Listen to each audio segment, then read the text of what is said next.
Whoa. I'm running short of words right now, but I cannot afford this because I have to speak. Thank you so much for all the love, for all the warmth. Thank you for accepting me. Thank you very much.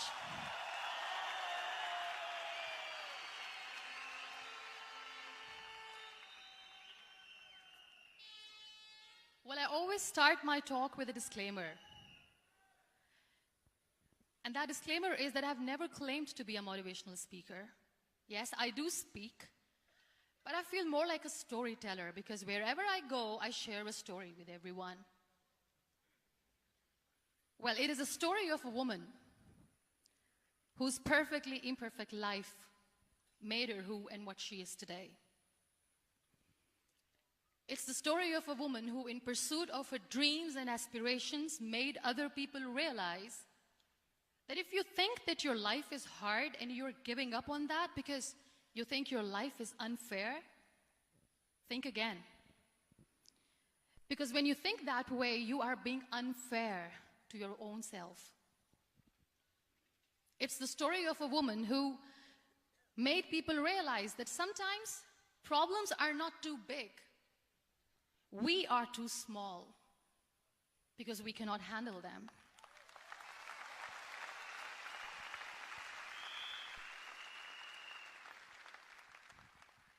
It is the story of a woman who with time realized that real happiness doesn't lie in success, money, fame.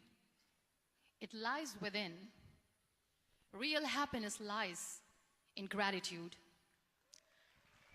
So I am here, and I'm going to share the story of that woman. That is my story. The story of gratitude.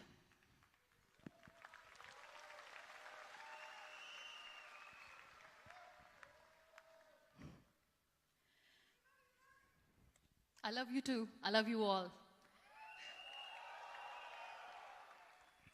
I believe in the power of words. Many people speak before they think. But I know the value of words. The words can make you, break you, they can heal your soul, they can damage you forever.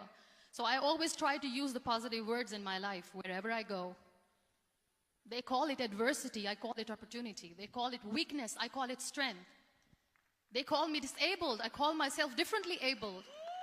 They see my disability. They see my disability, I see my ability. There are some incidents that happen in your life, and those incidents are so strong that they change your DNA. Those incidents or accidents are so strong that they break you physically. They deform your body, but they transform your soul.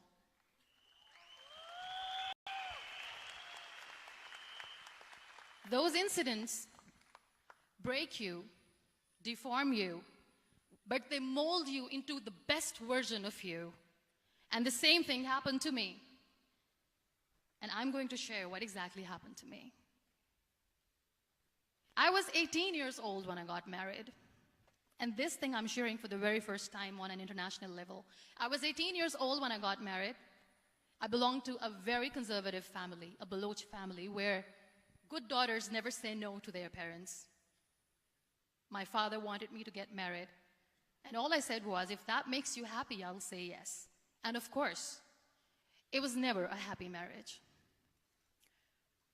Just about after 2 years of getting married, about 9 years ago, I met a car accident. Somehow my husband fell asleep and the car fell in the ditch. He managed to jump out, saved himself. I'm happy for him. But I stayed inside the car and I sustained a lot of injuries. The list is a bit long. Don't get scared. I'm perfectly fine now. Radius ulna of my right arm were fractured. The wrist was fractured. Shoulder bone and collarbone were fractured. My whole rib cage got fractured. And because of the rib cage injury, lungs and liver were badly injured. I couldn't breathe.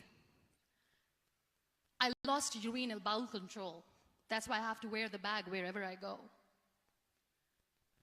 But that injury that changed me and my life completely as a person and my perception towards living my life was the spine injury. 3 vertebrae of my backbone were completely crushed, and I got paralyzed for the rest of my life. So this accident took place in a far-flung area in the outskirts of a very small province, Balochistan, where there was no first aid, no hospital, no ambulance. I was in the middle of nowhere in that toppled car. Many people came to rescue. They gave me CPR. They dragged me out of the car. And while they were dragging me out, I got the complete transection of my spinal cord. And now there was this debate going on. Should we keep it here? She's going to die. Where should we go? There is no ambulance. There was this 4-wheeler Jeep standing in the corner of the street. They said, put her in the back of the Jeep and take her to the hospital, which is 3 hours away from this place. And I still remember that bumpy ride. I was all broken.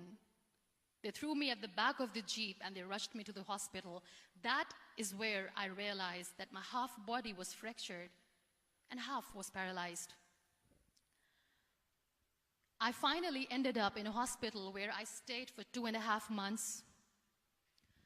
I underwent multiple surgeries. Doctors have put a lot of titanium in my arm. There's a lot of titanium at my back to fix my back. That's why people in Pakistan call me the Iron Lady of Pakistan.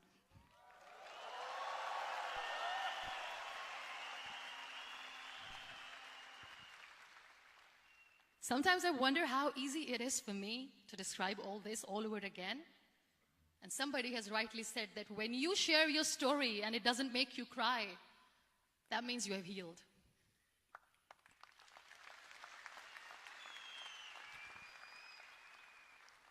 Those 2.5 months in the hospital were dreadful. I will not make up stories just to inspire you. I was at the verge of despair. One day, doctor came to me and he said, well, I heard that you wanted to be an artist, but you ended up being a housewife. I have a bad news for you. You won't be able to paint again because your wrist and your arm are so deformed, you won't be able to hold a pen again. And I stayed quiet. Next day, doctor came to me and said, your spine injury is so bad, you won't be able to walk again. I took a deep breath and I said, it's all right. The next day, doctor came to me and said, because of your spine injury and the fixation that you have in your back, you won't be able to give birth to a child again. That day, I was devastated. I still remember, I asked my mother, why me? And that is where I started to question my existence. Why am I even alive? What's the point of living? I cannot walk, I cannot paint, fine. I cannot be a mother. And we have this thing in our heads, being women, that we are incomplete without having children. I am going to be an incomplete woman for the rest of my life. What's the point? People are scared. They think I will get divorced. What is going to happen to me? Why me? Why am I alive? We all try to chase this tunnel. We all do this because we see light in the end of the tunnel, which keeps us going. My dear friends, in my situation, there was a tunnel that I had to roll on, but there was no light. And that is where I realized that the words have the power to heal the soul.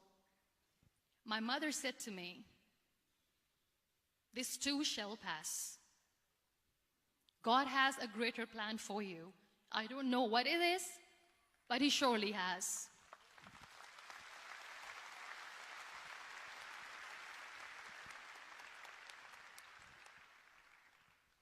And in all that distress and grief, somehow or the other, those words were so magical that they kept me going. I was trying to put that smile on my face all the time, was hiding. It was so hard to hide the pain, which was there. But all I knew was that if I will give up, my mother and my brothers will give up too. I cannot see them crying with me. So what kept me going was, one day I asked my brothers, I know I have a deformed hand, but I'm tired of looking at these white walls in the hospital and wearing these white scrubs. I'm getting tired of this. I want to add more colors to my life. I want to do something. Bring me some colors. Bring me some small canvas. I want to paint. So the very first painting I made was on my deathbed, where I painted for the very first time. It was not just an art piece or just my passion. It was my therapy. What an amazing therapy it was. Without uttering a single word, I could paint my heart out. I could share my story. People used to come and say, what lovely painting, so much color. Nobody could see the grief in it. Only I could. So that's how I spent 2.5 months in my hospital, crying, never complaining or whining, but painting. And then I was discharged, and I went back home. And I went back home, and I realized that I have developed a lot of pressure ulcers on my back and on my hip bone. I was unable to sit. There were a lot of infections in my body, a lot of allergies. So doctors wanted me to lie down on the bed straight for not 6 months, for not 1 year, for 2 years. I was bedridden, confined in that one room, looking outside the window, listening to the birds chirping, and thinking maybe there will be a time when we'll be going out with the family and enjoying the nature. That was the time where I realized how lucky people are, but they don't realize. That is the time where I realized that the day I'm going to sit, I'm going to share this pain with everyone to make them realize how blessed they are, and they don't even consider them lucky. There are always turning points in your life. There was a rebirth day that I celebrated. After 2 years and 2.5 months, when I was able to sit on a wheelchair, that was the day when I had the rebirth. I was a completely different person. I still remember the day I sat on the wheelchair for the first time, knowing that I'm never going to leave this, knowing that I won't be able to walk for the rest of my life. I saw myself in the mirror, and I talked to myself. And I still remember what I said. I cannot wait for a miracle to come and make me walk. I cannot sit in the corner of the room crying, cribbing, and begging for mercy because nobody has time. So I have to accept myself the way I am. The sooner, the better. So I applied the lip color for the first time.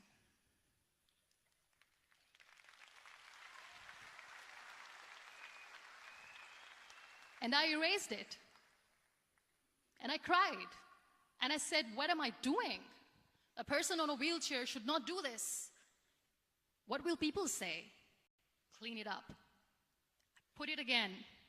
This time I put it for myself, because I wanted to feel perfect from within.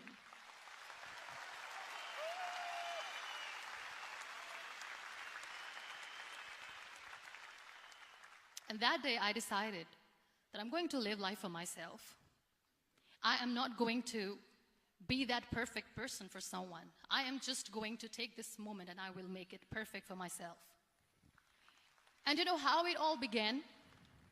That day I decided that I'm going to fight my fears. We all have fears. Fear of unknown, fear of known, fear of losing people, fear of losing health, money. We want to excel in career, we want to become famous, we want to get money. We are scared all the time. So I wrote down one by one all those fears, and I decided that I'm going to overcome these fears one at a time. You know what was my biggest fear? Divorce. I couldn't stand this word. I was trying to cling on to this person who didn't want me anymore, but I said, no, I have to make it work. But the day I decided that this is nothing but my fear, I liberated myself by setting him free. And I made myself emotionally so strong that the day I got the news that he's getting married, I sent him a text that I'm so happy for you and I wish you all the best. And he knows that I pray for him today.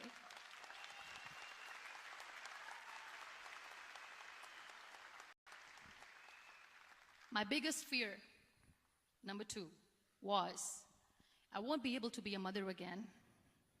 And that was quite devastating for me. But then I realized there are so many children in the world, all they want is acceptance. So there is no point of crying, just go and adopt one. And that's what I did.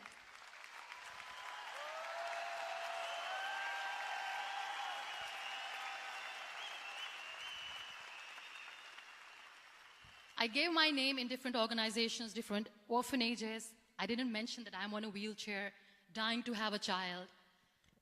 So I just told them that this is Muniba Mazaria and she wants to adopt a boy or girl, whatsoever, but I want to adopt a kid. And I waited patiently. 2 years later, I got this call from a very small city in Pakistan. I got a call and they said, "Are you Muniba Mazari? There is a baby boy and would you like to adopt?" And when I say yes, I could literally feel the labor pain. I said, yes, I am going to adopt him. I am coming to take him home.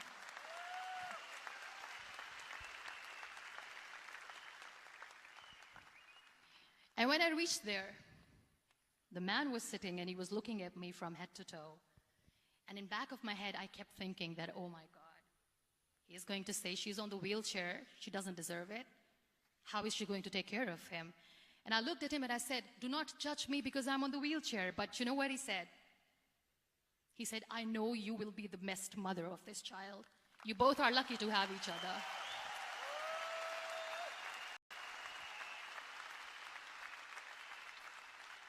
And that day, I was 2 days old, and today he's 6.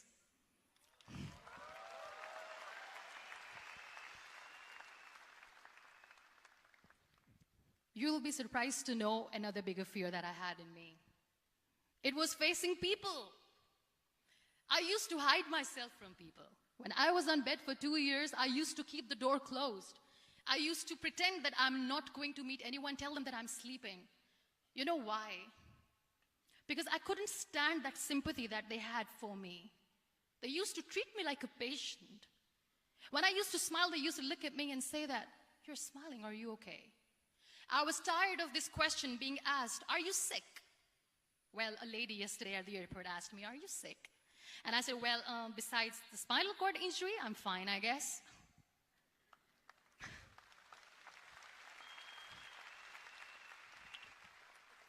But those are really cute questions. They never used to feel cute when I was on the bed. So I used to hide myself from people, knowing that, oh my God, I'm not going to see that sympathy in their eyes. It's all right. And today I'm here speaking to all these amazing people because I have overcome the fear.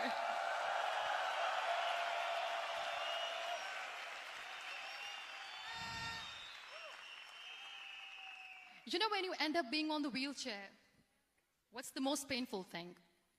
That's another fear that people on the wheelchair, or the people who are differently abled, have in their hearts, but they never share. I'll share that with you. The lack of acceptance. People think that they will not be accepted by the people because we, in the world of perfect people, are imperfects.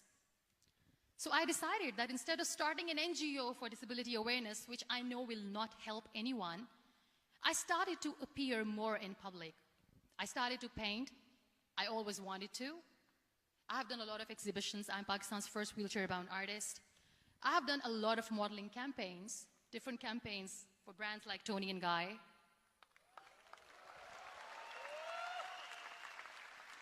I have done some really funny, breaking the barriers kind of modeling.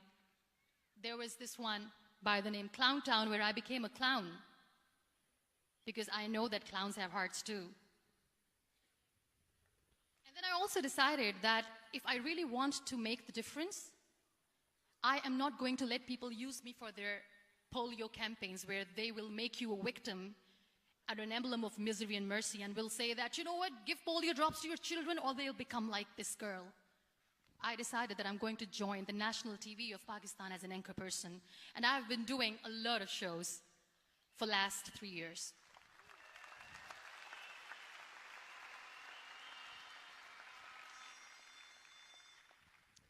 So when you accept yourself the way you are, the world recognizes you.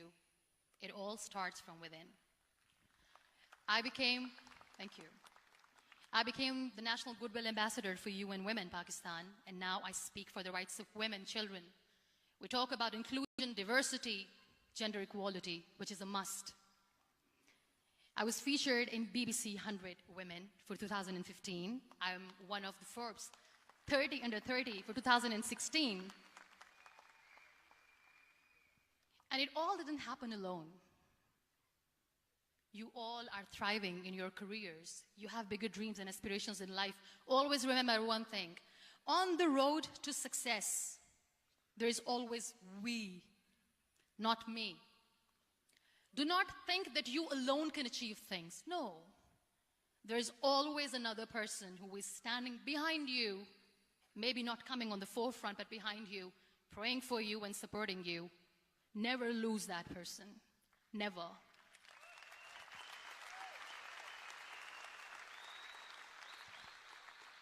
No matter how much I say that I couldn't find a hero, so I became one, I still want to recognize those 3 people in my life who literally changed my life completely, and I get inspiration from them every single day.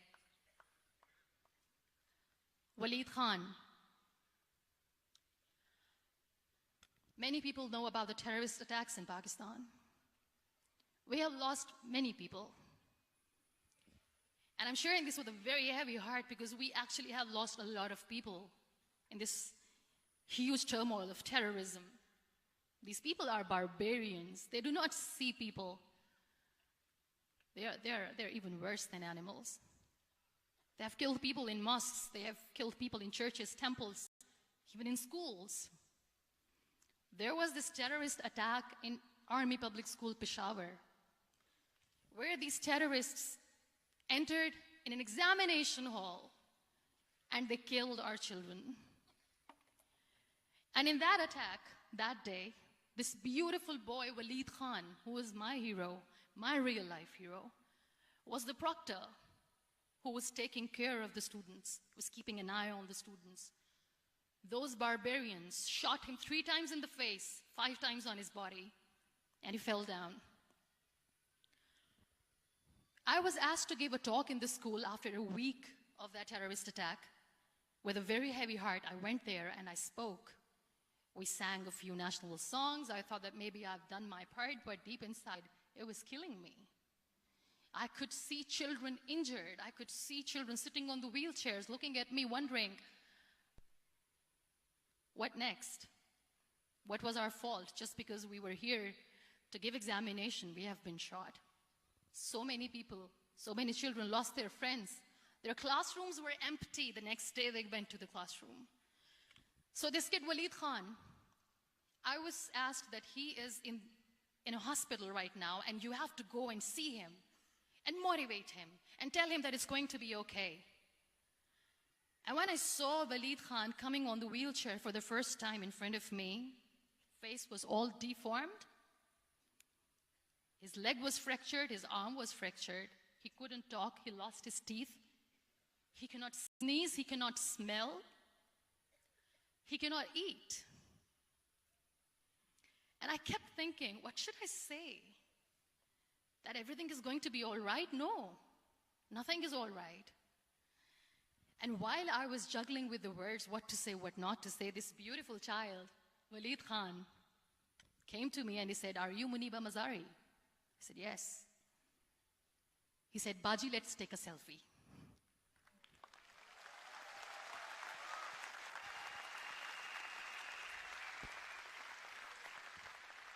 And with that beautiful, toothless smile of Waleed Khan, we took that beautiful selfie that I still have with me.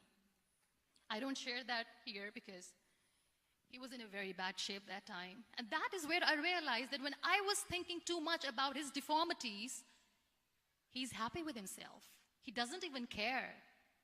Because today he goes in the same school, and when somebody asks him that, "What happened to your face? Why so many scars?" You know what he says? "These scars are my medals and I wear them with pride."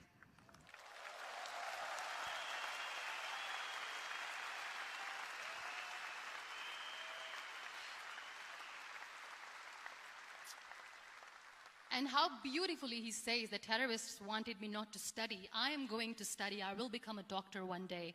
And this is my way of taking revenge from those terrorists. Another real-life hero, of course, my son. His name is Nile, N-I-L-E, River Nile. I learned so much from this kid. The first and foremost thing is patience. How to be patient when you know that your mother cannot walk, when you know that your mother is different from the other women, when you know that your mother cannot go out and play with you, how to stay calm. He loves football. And when we got the very first football, he was 4 years old. He was super excited. I still remember he came in the room and he said, "Mom, let's play football." And he kept the ball in my feet. And he said, "Let's kick it." And that day I felt disabled. I said, "I cannot kick the ball." And I was down with the same face. He looked at me and he said, "Well, that's all right. Your legs are not working, but your hands do. Let's play catch the ball."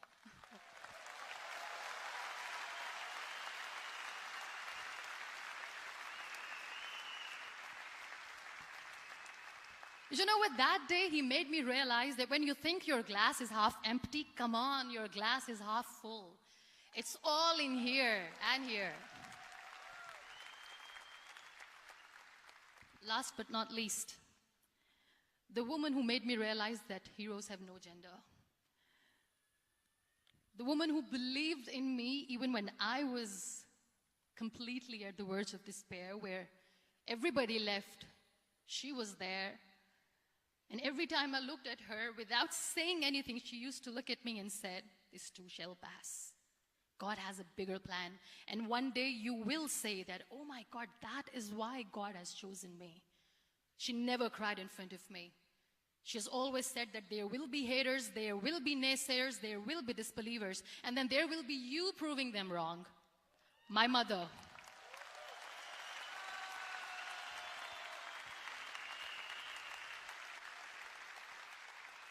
Whatever I am today, I'm nothing without her.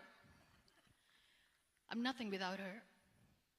Thank you, Mama. I wish you were here. Thank you for making me who I am today.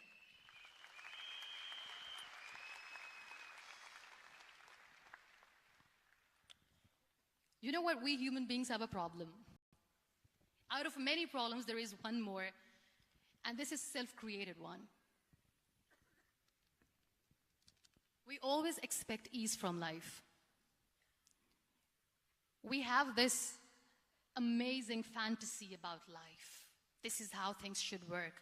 This is my plan. It should go as per my plan. If that doesn't happen, we give up. So my dear friends, let me tell you one thing.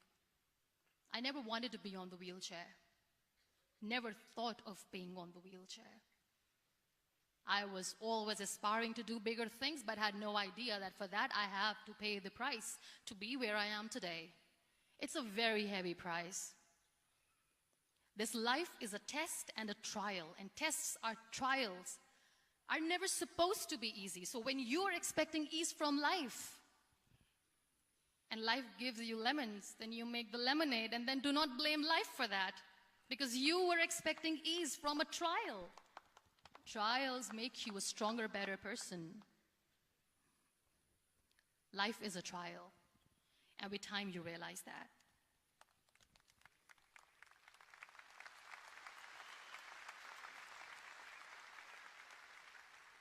It is okay to be scared. It is okay to cry. Everything is okay, but giving up should not be an option. They always say that failure is not an option. Failure should be an option, because when you fail, you get up, and then you fail, and then you get up, and that keeps you going. That's how humans are strong.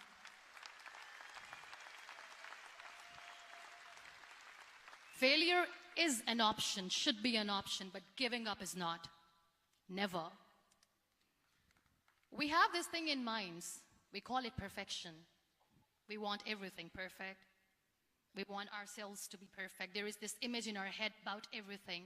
Perfect life, perfect relationships, perfect career, perfect amount of money that we need to earn no matter what. Nothing is perfect in this world. We all are perfectly imperfect, and that is perfectly all right. That's all right.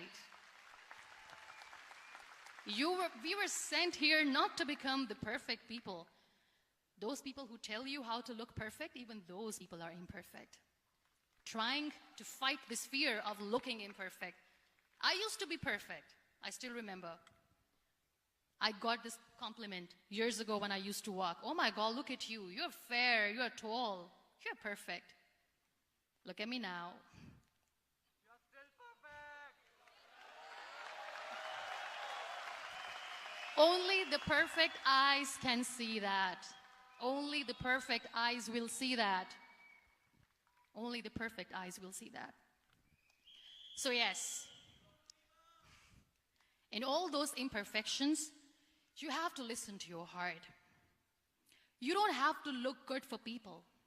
You don't have to be perfect just because other people want you to be perfect. If your soul is perfect from within, that's all right. This is all what you want. This is all what you need to be. Our society has made very weird kind of norms to look perfect and great. For men, it's different. For women, it's different. We think too much about what people say. We listen to ourselves too little. You know what makes you perfect? When you make someone smile. You know what makes you perfect? When you try to do something good for the people around you. You know what makes you perfect? When you feel someone's pain. And how beautiful pain is that it connects you with people. No other medium can connect you with others but pain. That's why I always say it, I'm in pain, and that's a blessing in disguise for me. Today, just because I'm in pain and I'm on the wheelchair, I work for children. Being the head of CSR for a company, we conduct medical camps in far-flung areas of Pakistan where so many kids die because they don't have medical facilities. And I personally believe just because they cannot afford to live doesn't mean we'll let them die. So we give them money, we give them medical treatment, we try to heal their wounds, physical and emotional. And I also work for the beautiful people, we call them third gender, the transgender community of Pakistan. You know what connects me with them? All my imperfections. When I go and I hug them, they never judge me. And this very good friend of mine, her name is Bijli. Bijli means electricity. She calls herself electricity. And I said, are you electricity? She says, no, I'm lightning. I'm as strong as lightning. Because we have very bad power outage, so she doesn't want me to call her electricity. So she says, I am very strong. I'm thunder, I'm lightning. She came to me, and the first time I hugged her, she said, you are just like me. And I said, yes, I am like you. Because to people, we are so imperfect. So how beautiful these imperfections are, that because of these imperfections, you can connect with people. Then why are we all running after being perfect? What's the point?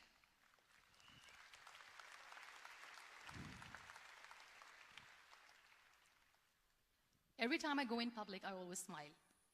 There's always a big toothy smile on my face, and people ask me, don't you get tired of smiling all the time? What's the secret? I always say one thing, that I have stopped worrying about the things that I have lost, the people that I have lost. Things and people who were meant to be with me are with me. And sometimes, somebody's absence makes you a better person. Cherish their absence. It's always a blessing in disguise.